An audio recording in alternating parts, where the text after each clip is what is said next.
잠언 21장 16절에서 23절에 있는 말씀을 우리 다 같이 합독하십니다. 명철의 길을 떠난 사람은 사망의 회중에 거하리라. 연락을 좋아하는 자는 가난하게 되고 술과 기름을 좋아하는 자는 부하게 되지 못하느니라. 악인은 의인의 속전이 되고 사악한 자는 정직한 자의 대신이 되느니라. 다투며 성내는 여인과 함께 사는 것보다 광야에서 사는 것이 나으니라. 지혜 있는 자의 집에는 귀한 보배와 기름이 있으나 미련한 자는 이것을 다 삼켜 버리리라. 공의와 인자를 따라 구하는 자는 생명과 공의와 영광을 얻느니라. 지혜로운 자는 용사의 성에 올라가서 그 성이 의지하는 방벽을 허느니라. 입과 혀를 지키는 자는 자기의 영혼을 환난에서 보존하느니라. 아멘, 아멘. 우리가 잠언을 읽을 때 보면 잠언이 얘기하는 그 뜻을 우리가 정확히 알아야 됩니다. 잠언은 사람들에게 좋은 교훈을 남겨주는 그런 격언집입니다. 그래서 우리는 한편으로는 이 땅의 어떤 도덕적인 관점에서 이 성경책을 잠언을 바라볼 수 있기도 하겠지만 또 다른 한편으로는 그 안에 담겨있는 하나님의 뜻, 즉 영적인 뜻을 우리가 깨달아 알 수 있어야 됩니다. 단순히 잠언을 도덕적인 관점에서 보면 이 땅에서 선하게 살고 그리고 착하게 살라라는 말, 그리고 게으르지 말고 성실하게 살아가는 말, 그리고 술 취하지 말고 건전하게 살아가라는 그 말로만 들립니다. 그 말도 의미가 있습니다. 그런 뜻이 없는 게 아닙니다. 오히려 그런 뜻이 많습니다. 그러나 그 뜻 외에도 얼마든지 잠언은 하나님과 우리와의 관계를 얘기할 때가 많다는 것입니다. 그래서 단어 하나하나에 우리가 영적인 정의를 분명히 내려야 이 잠언을 도덕적인 관점과 함께 그것을 넘어서 영적인 관점에서 우리가 바라볼 수 있다는 것을 항상 기억하시기 바랍니다. 16절에 명철의 길을 떠난 사람은 사망의 회중에 거하리라 라고 이야기를 했습니다. 여기서 보면 사망의 회중에 라고 얘기했어요. 이것은 죽은 자의 모임에 들어간다는 얘기를 하는 겁니다. 그럼 끝났다는 얘기를 하는 거죠. 그러니까 그 뜻이 아니죠. 여기서는 명철에서 떠난 사람은 그런 삶을 살게 된다라고 표현을 하고 있는 겁니다. 명철의 길을 떠난 사람이 어떤 사람일까요? 명철을 떠난 사람은 세상적인 관점에서 보면 도덕과 훈계를 거부하는 사람이에요. 그러니까 그 사람에게 좋은 교훈을 주려고 충고를 해도 그것을 거부하는 거죠. 그래서 자기의 뜻과 자기 생각대로 살아가는 사람, 자기 고집대로 살아가는 거죠. 그래서 아무것도 받지 않는 거예요. 다른 사람의 말을. 그런데 그 사람이 능력이 많으면 자기가 할 수 있는 영역이 많아서 얼마든지 잘 살아갈 수 있겠지만 사람은 그렇지 않아요. 한쪽을 전문적으로 알면 다른 모든 것들은 다 전문적으로 알지 못합니다. 그래서 서로 공동체가 각자의 지식을 서로 나누면서 서로 협력하면서 살아가는 것이 인간 사회입니다.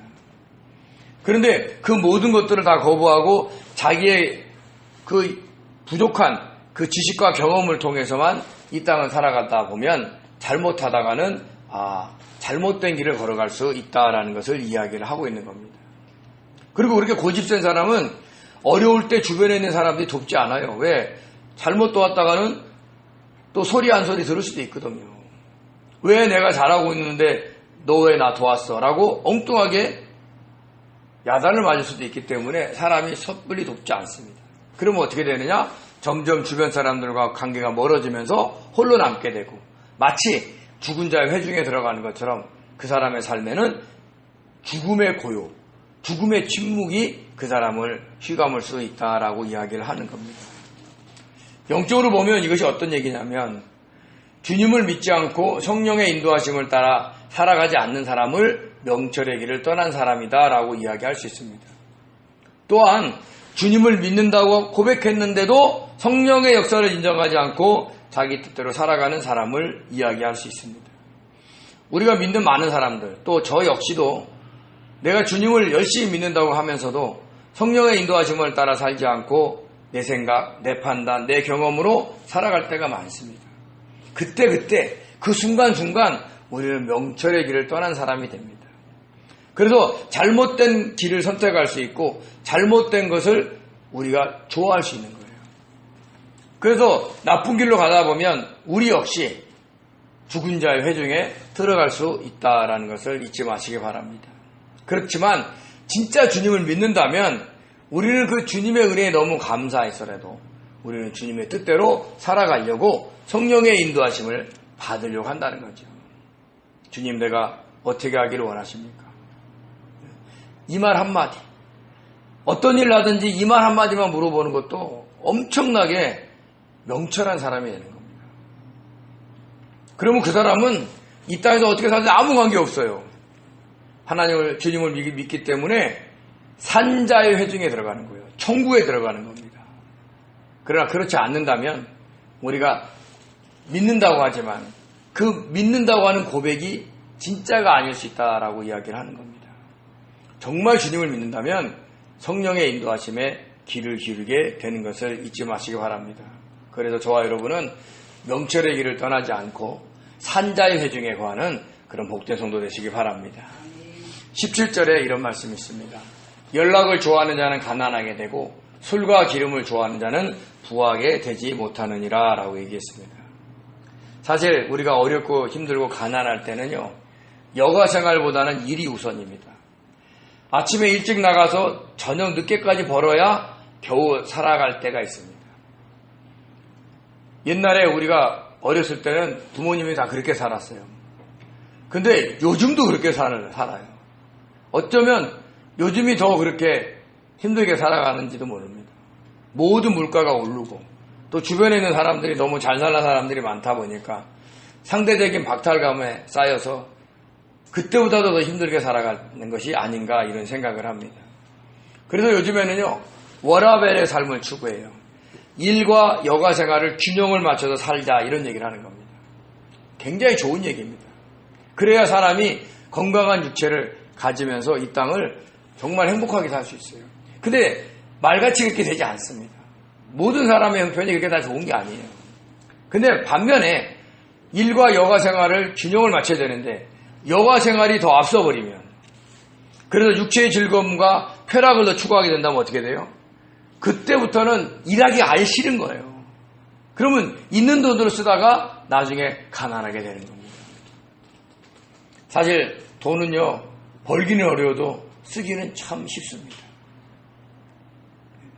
엄청나게 힘들게 한 달을 보내서 겨우 월급을 받았는데 통장에만 잠깐 있다가 순간 사라지는 것이 요즘입니다.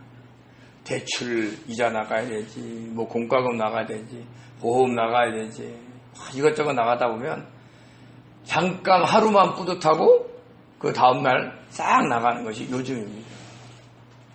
근데 이럴 때 정말 성실하게 살지 않는다면 순간 우리가 가난해질 수 있는 것을 잊지 마시기 바랍니다.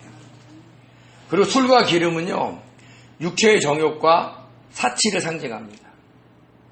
적당히 마시는 술은 몸에도 좋습니다. 근데 꼭 비싼 술을 추구하는 사람이 있어요. 왜? 나는 이런 술만 먹어야 돼, 이런 사람이 있어요. 또 담배도 있잖아요. 고급 담배만 피는 사람이 있습니다. 자기는 그 담배만 피워야 되는 거예요. 또 비싼 술집 가서 자랑하면서 사는 사람도 있습니다. 이렇게 자기 형편의 이상으로 지출을 하기 시작한다면 그 사람은 부하지 못하게 되는 거죠. 제가 잘 아는 옛날 보석가게 사장님이 있었어요. 그분은 이 보석의 판매 사원으로 일을 많이 했기 때문에 엄청나게 경험이 많습니다. 그래서 한 번 들어온 손님은 대부분 사가게 만들어요. 얼마나 수완이 좋은지 모릅니다. 근데 그분의 단점이 뭐냐? 끝나면 꼭 비싼 술집을 갑니다. 양주를 먹고 고급 안주를 시켜요. 그 당시에도요, 한 번 술자리에 가면 50만 원, 70만 원이었어요. 그러니까 하루에 버는 거 이상으로 쓸 때가 있다는 거죠. 결국 그분은 어떻게 되냐? 야밤에 갖고 있는 보석 갖고 도망을 갔어요. 왜 도망갔겠냐고요? 가난해졌기 때문에 그래요. 그분이 만약에 하루에 뭐 마셨던 그 술값만 아꼈더라도 엄청난 부자가 됐을 겁니다. 근데 그걸 못 고쳐요. 습관이 돼서. 그리고 자기는 그렇게 살아야 된다는 거죠. 그러면 결코 부해지지가 않는 겁니다. 또 여기서 얘기하는 기름은요, 좋은 고기를 얘기해요. 또 비싼 향유 같은 걸 얘기합니다. 그래도 고급 음식만 먹고 비싼 향유만 추구하는 사람을 얘기하는 겁니다. 신약 성경에도 향유 한 병에 300데나리온을 한다고 그러잖아요. 노동자 한 사람이 300일 동안 일할 가치예요. 엄청나게 비싸죠. 근데 왜 그 향유가 있냐고요. 다 사치품인 겁니다. 예를 들어 형편에 맞지 않는 사치품을 구매하는 것도 결국 가난하게 되는 겁니다. 우리 믿는 성도들은 나의 형편이 어떻든 분수에 맞게 감사하며 살아갈 줄 알아야 돼요. 주변 사람들이 잘 산다고 막 거기에 시기 질투할 필요가 없어요. 다른 사람은 정말 행복하게 살고 돈 많이 버는데 나는 너무 힘들게 사는 것처럼 느껴져서 좌절할 때가 있는데 그렇지만 않아도 된다는 거예요. 왜요? 우리는 이 땅이 전부가 아니거든요. 이 땅에서 어떻게 하든지 하나님을 경외하고 주님의 뜻대로 사는 것이 더 중요한 거예요. 그리고 그날에 우리가 주님 앞에 칭찬과 상급을 받으면서 천국에 들어가는 것이 우리의 소망이지, 이 땅에서 100억, 200억짜리 집에 산다고 해서 그것이 마냥 행복한 건 아니에요. 언젠가는 다 죽습니다. 우리가 그 멀리를 바라보면서 하나님 앞에 경건하게 살 줄 아는 성도 되시기 바랍니다. 18절에는요. 악인은 의인의 속전이 되고 사악한 자는 정직한 자의 대신이 되느니라 라고 얘기했습니다. 속전, 대신 돈을 갚아주는 거예요. 그래서 악인은 의인이 받을 재앙을 대신 받고 사악한 자는 정직한 자가 받을 벌을 대신 받는다라는 뜻이 갖고 있습니다. 구약 성경에 이런 인물이 나오죠. 바로 모르드게와 하만입니다. 하만은 모르드게가 자기에게 인사하지 않는 것으로 인해서 모르드게뿐만 아니라 모르드게에 있는 민족, 유대 민족을 다 죽이려고 했어요. 그리고 모르드게를 매달 높은 장대를 만들어 놓았기도 했습니다. 그때 왕후였던 에스더가 죽으면 죽으리라는 각오로 왕에게 나가서 민족을 살립니다. 그래서 모르드게를 매달을 그 장대에 하만이 매달려요. 유대인들을 죽이려고 했던 민족이 대신 죽음을 당합니다. 그 예가 여기 있는 거예요. 하나님은 공의로우신 분입니다. 그래서 성도건 아니건 신자건 불신자건 하나님 앞에 죄를 지으면 하나님은 벌을 내리세요. 그게 하나님의 공의입니다. 그렇지만 신자들, 하나님이 택한 자들은 그 벌을 내려야 되는데 그 벌을 누가 대신 지었냐? 예수님이 십자가에서 지셨기 때문에, 예수님이 속전으로 우리의 죄값을 치르셨기 때문에 우리가 제사함을 받고 구원을 받게 되는 겁니다. 그리고 믿지 않는 자들은 어떻게 돼요? 지옥에서, 불못에서 그들은 그 어쩌면 그 의인들이 받을 벌을 대신 속전으로 받고 있는지도 모릅니다. 그래서 우리가 반드시 알아야 될 것은 우리라고 늘 의인이고 우리라고 늘 정직한 자가 아니라는 거예요.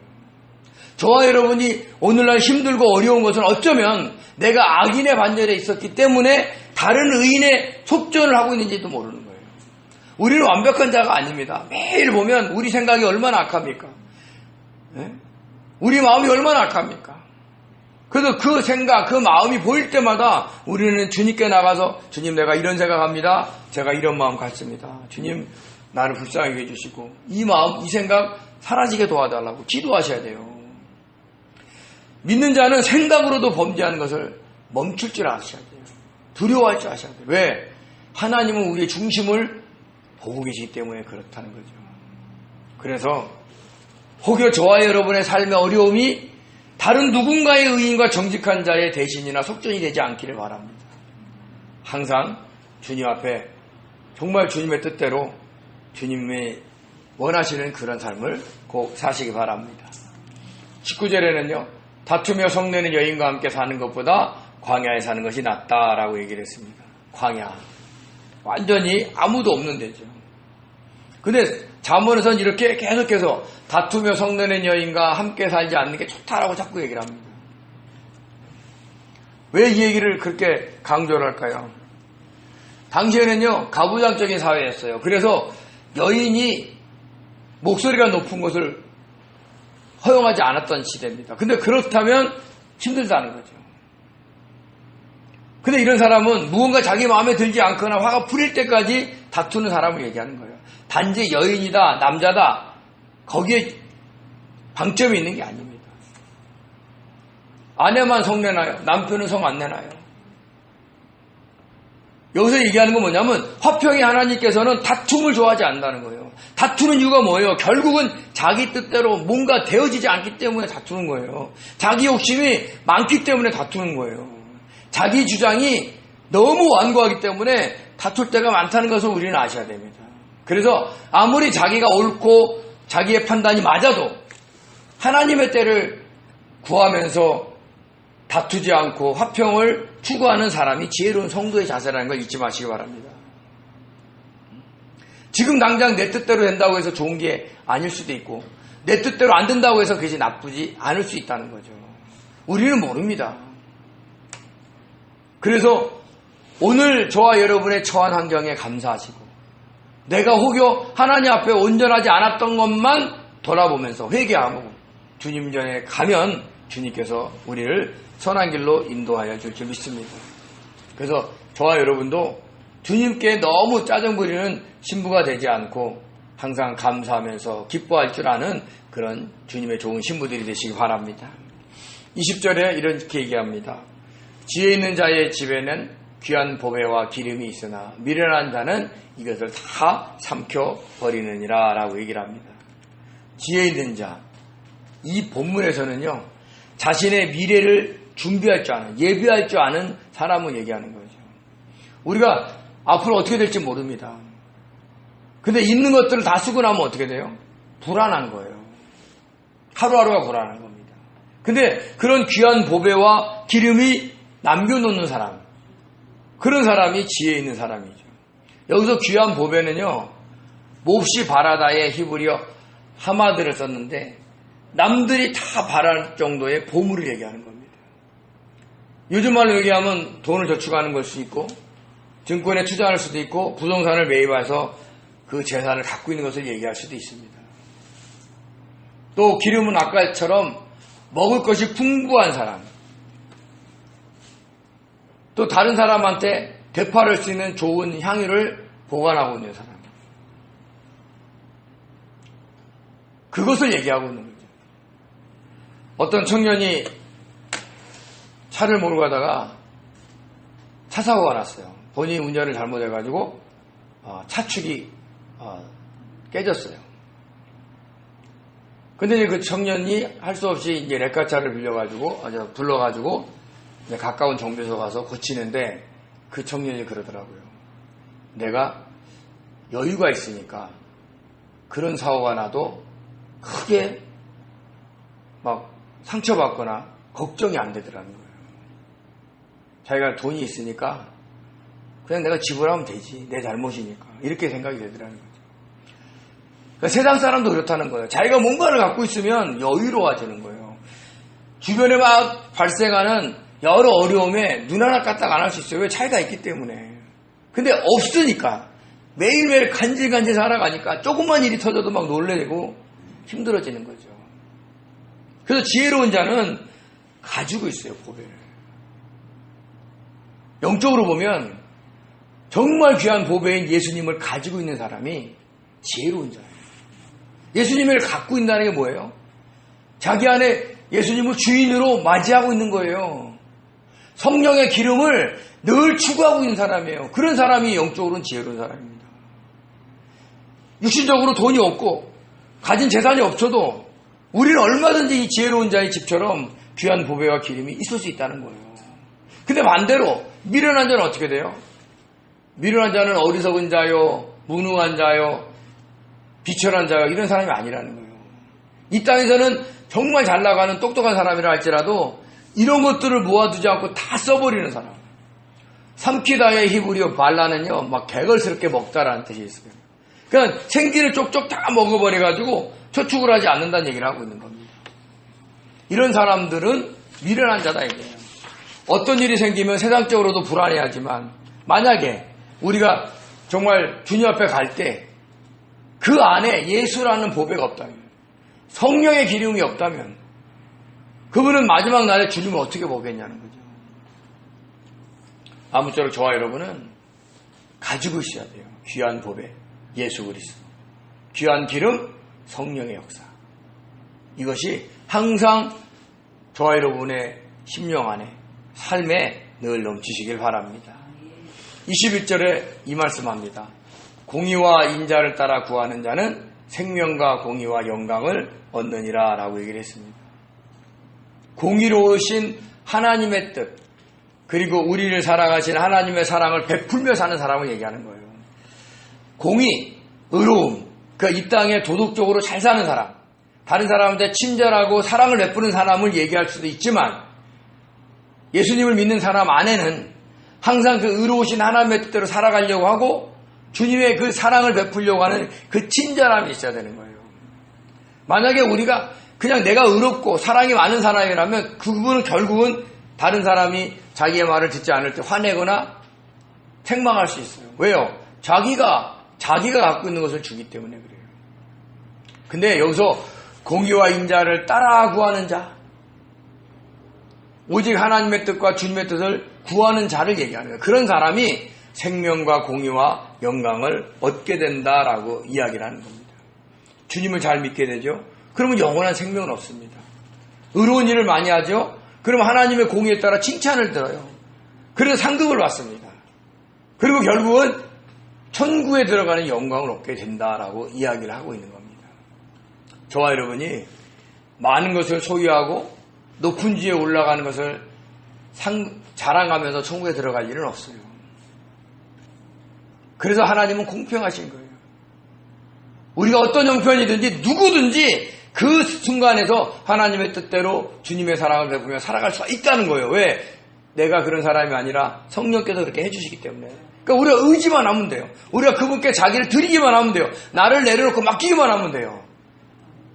그걸로 하나님 판단하기 때문에, 하나님 나 태어날 때부터 가난하게 태어나서, 못나게 태어나서, 부족하게 태어나서 난 못했어요, 이렇게 얘기할 수 있는 사람이 없다라고 얘기하는 거예요. 하나님은 이 땅에 보여주는 걸로 우리를 판단하지 않으신다는 거죠.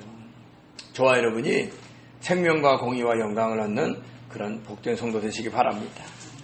22절에는 이 말씀이 있습니다. 지혜로운 자는 용사의 성에 올라가서 그 성이 의지하는 방벽을 허느니라 라고 얘기했어요. 여기서 의지하는 것은요, 신뢰, 방벽은 힘입니다. 힘. 그러니까 그 성이 의지하고 있는 힘을 헐어버릴 수 있다는 거죠. 어떤 자가? 지혜로운 자가. 근데 용사의 성이라는 게 뭐예요? 강한 용사들이 지키는 성인데 어떻게 올라가냐고요. 못 정복합니다. 옛날 다윗 시대 때 그랬어요. 지금은 예루살렘 성이고 시온성이라고 하는 그 예루살렘이 옛날에는 가나안 땅의 여부수 족속이 살던 곳입니다. 이곳은요, 남쪽과 동쪽의 성벽이 거의 절벽과 같은 가파른 언덕에 세워져 있어서 주변에 있는 외부의 침입이 굉장히 어렵게 되어 있습니다. 그리고 또 다른 한편으로는 기드론과 흰놈의 골짜기가 있어가지고요, 그 골짜기를 통과하기도 어려워요. 그래서 AD 70년에 로마 디도 장군이 예루살렘을 성을 정복할 때 한꺼번에 물리치지 못했어요. 몇 개월 동안을 포위만 했어요. 정복을 못하니까. 성이 워낙 좋아서. 결국은 예루살렘 성과 같은 토성을 쌓아서 공격을 했고, 그래서 결국 함락을 시킨 거예요. 그만큼, 그러니까 로마 군대가 와서 겨우 무너뜨릴 정도의 성이었다는 거죠. 근데 다윗 때도 그랬다는 거예요. 다윗이 통합 이스라엘 왕이 된 이후로 제일 먼저 한 일이 이 여부수 땅을 정복하는 거예요. 즉 예루살렘을 소유하는 겁니다. 그때 여부수 족속이 뭐라 그랬느냐, 그들을 보고 뭐라 얘기하냐면, 그 사람들이 다윗에게 이르되 내가 결코 이리로 들어오지 못하리라. 맹인과 다리 저는 자라도 너를 물리치리라 라고 했어요. 맹인, 앞도 보지 못하고 병신이라 할지라도 너희들 공격을 다 막아낸다는 거. 왜요? 그 성이 해발 800m 높이 있기 때문에 그래요. 근데 다윗이 누구예요? 다윗이 싸울 때마다 누구에게 기도합니까? 하나님께 기도하죠. 하나님, 올라갈까요? 내려갈까요? 어떻게 할까요? 지혜로운 자입니다. 그때 하나님이 어떤 사람을 통해서 다윗에게 정보를 줍니다. 왜요? 그 성을 정복하기 위한 유일한 방법을 하나님 알려준 겁니다. 예루살렘 성이 높은 곳에 있다 보니까 뭐가 부족하냐면 물이 부족해요. 그래서 그 골짜기하고 그 샘하고 연결한 기온샘이라는 게 있어요. 그 기온샘을 수로를 통해서 물을 공급받고 있었어요. 수로예요, 수로. 사람이 지나갈 수 있는 큰 길을 물이 지나가는 길로 만들어 놓은 거죠. 근데 그 길은 사람들이 다른 사람이 잘 몰라요. 왕이나 그 지휘관에 있는 사람들만 알았어요. 근데 그걸 다윗이 알게 된 겁니다. 그래서 다윗이 겉으로 막 공성전을 펴서 예루살렘을 정복한 게 아니라 그 수로를 통해서 병사들을 침입시켜서 그 난공불락을 정복을 하는 겁니다. 그러니까 용사의 성에 올라가서 그들이 의지하고 있는 방벽을 헐어버린 거죠. 그걸 얘기하고 있는 거예요. 그러니까 저와 여러분이 정말 어떻게 감당할 수 없는 막 문제들이 막 오죠. 그러면 그 문제로 해서 힘들고 어렵고 짜증도 나고 그렇습니다. 그럴 때 우리가 지혜신 주님께 지혜를 구하는 거예요. 어떻게 하기를 원하시는지. 주님이 해달라고 기도해야 되는 거예요. 그럼 주님이 우리에게 지혜를 위해서 할 수 있는 방법을 알려주는 겁니다. 저와 여러분이 살아가면서 인생의 문제가 어디 한두 가지겠습니까? 그 문제를 이기려면 우리의 힘과 능력으로 안 되는 것이 너무 많습니다. 그럴 때 우리는 지혜신 주님께 지혜를 구하고 기다려야 되는 거예요. 그분이 우리에게 알려주시고 그분이 역사하실 때까지. 그래서 다른 잠언에는 이런 말씀이 있습니다. 24장 5절에 6절인데 지혜 있는 자는 강하고 지식 있는 자는 힘을 더하나니 너는 전략으로 싸우라. 승리는 지략이 많음에 있으니라. 이것은 일반 전쟁할 때 지략으로 전략으로 싸우라는 얘기를 하는 겁니다. 영적으로도 마찬가지예요. 우리가 영적으로 전략을 어떻게 짜요? 만왕의 왕이신 주님께 의지할 수밖에 없어요. 그분이 군대 장관들을 부리시는 거예요. 그래서 우리는 어떻게 돼요? 지혜 있는 자가 강하다. 공부 열심히 하는 사람이 강해. 똑똑한 사람이 지식이 더해. 이런 얘기가 하는 게 아니에요. 주님의 뜻을 구하고 하나님에 대한 그 지식을 많으면 많을수록 영적으로 강해진다는 거예요. 그래서 전략으로 우리가 어떤 문제든지 대처할 줄 아는 사람이 돼요. 그러니까 순간의 감정, 인간의 능력 이런 걸로 우리가 닥쳐오는 환경을 싸워서는 절대로 안 된다는 거 잊지 마시기 바랍니다. 23절에는요. 입과 혀를 지키는 자는 자기의 영혼을 환난에서 보전하느니라 라고 얘기했습니다. 입과 혀를 지키기가 굉장히 어렵습니다. 그래서 우리가 잘 아는 격언이 있죠. 침묵이 금이다. 말하기보다는 안 하는 게 좋다는 거죠. 요즘에 뉴스를 보면 정치인들이 말 실수해가지고 엄청나게 곤란을 겪는 경우가 많습니다. 그분들이 그 말을 하고 싶어서 그럴까요? 아니에요. 그 환경에, 그 분위기에 쌓이면 막 입이 간지러워서 막 얘기하는 거예요. 자기를 자랑하면서도 막 얘기하려고 하는 거예요. 그래서 그 말이 때로는 다른 상대방에게 2차 가해가 돼서 여러 일들을 만들어내는 거예요. 그러니까 혀를 다스릴 사람은 없어요. 근데 다스릴 수 있는 방법이 뭐냐? 침묵하는 거예요. 지키는 겁니다. 그래서 야고보서 3장 6절 8절에 보면 이렇게 얘기합니다. 혀는 곧 불이요 불의의 세계라. 혀는 우리 지체 중에서 온몸을 더럽히고 삶의 수레바퀴를 불사를 하니 그 사르는 것이 지옥불에서 나느니라. 혀는 능히 길들일 사람이 없나니 쉬지 않는 악이요 죽이는 독이 가득한 것이다. 우리 혀가 그렇다는 거예요. 말 한 번 잘못해서 정말 삶이 망가진 사람이 엄청 많다는 거죠. 저와 여러분도 얼마나 이런 경험이 많습니까? 그래서 때로는 그 혀와 입을 침묵할 줄 알고 또 말을 조심할 줄 알고 생각하면서 말할 줄 알고 주님께 의지하면서 말할 줄 아는 그런 훈련을 하셔야 돼요.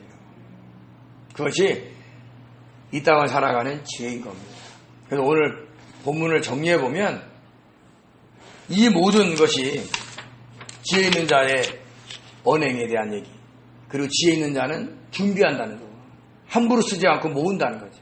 그리고 지혜 있는 자는 그 지혜로 주님을 의지해서 어려운 성이라도 정복해내는 그 승리의 사람이 된다는 얘기를 하고 있는 겁니다.